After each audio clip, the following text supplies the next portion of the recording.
Сәлем достар, сіздермен бірге әдеттегідей доллар кезет арнасы. Бүгінгі біздің тақырыбымыз қаржымызды үнемдеудің жолдары. Қаржыны орынды басқарып, үнемдеу жолдарын білген жөн. Бұл артық шығын мен қаржылық қажеттілік мәселесін тудырмауға көмектеседі. Қаржылық экономикалық дағдарыс халықты қатты қыспаққа алды. Кейбір бұл дағдарыстан жеңіл күрессе, енді бірі қиындыққа тап болды. Қаржыны үнемдеу тәсілдерін игеру сізге де күресті жеңілдетуге көмектеседі. Ең бірінші, ақшаның есебін жүргізуді үйреніңіз. Барлығымыз үшін қаржылық есеп жүргізу тиімді.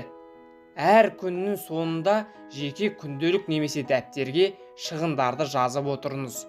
Бүгінгі таңда мұндай есептерге арналған түрлі қосымшалар бар. Шығындарды жазу арқылы күнделікті қажеттіліктерге кететін қаржы мөлшерін есептейсіз. Керек емес заттарға жіберілген қаржының мөлшерін шығарасыз. Осылайша неден бас тарту керектігін анықтауға мүмкіндік аласыз. Шығынды жоспарлаңыз. Әр айдың басында қажетті заттарға кететін шығынды есептеңіз.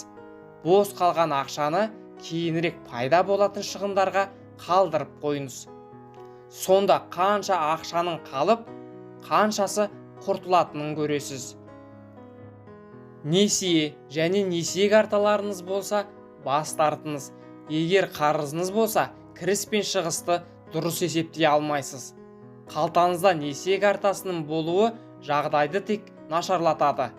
Керексіз заттарды сатып алып, өз қаражатыңызды басқара алмайсыз. Жинақ сандықша ашыңыз. Бала кезімізде барлығымыз жинақ сандықша бастайтын едік. Бұл жинақ түрлі әлі күнге дейін жұмыс жасайды. Артық ақшаны бір ортаға жинай отырып, оны басқаруға мүмкіндік аласыз.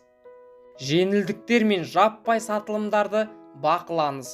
Жеңілдікпен тұрған тауарды сатып алу ақшаны үнемдеудің тиімді жолы.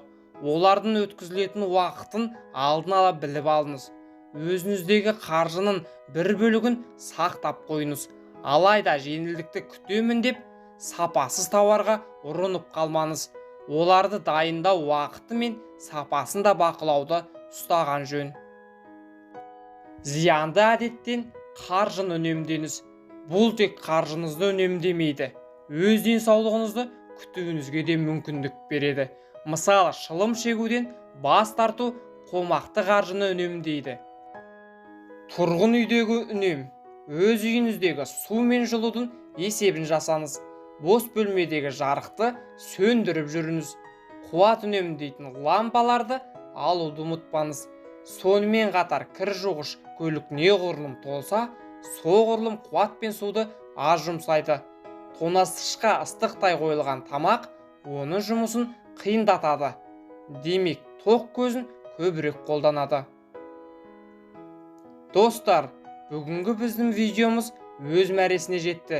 Видео ұнаса, каналға тіркеліп, лайк басып, қолдау көрсетіңіздер. Әр қазақ бай-бақуатты болсын.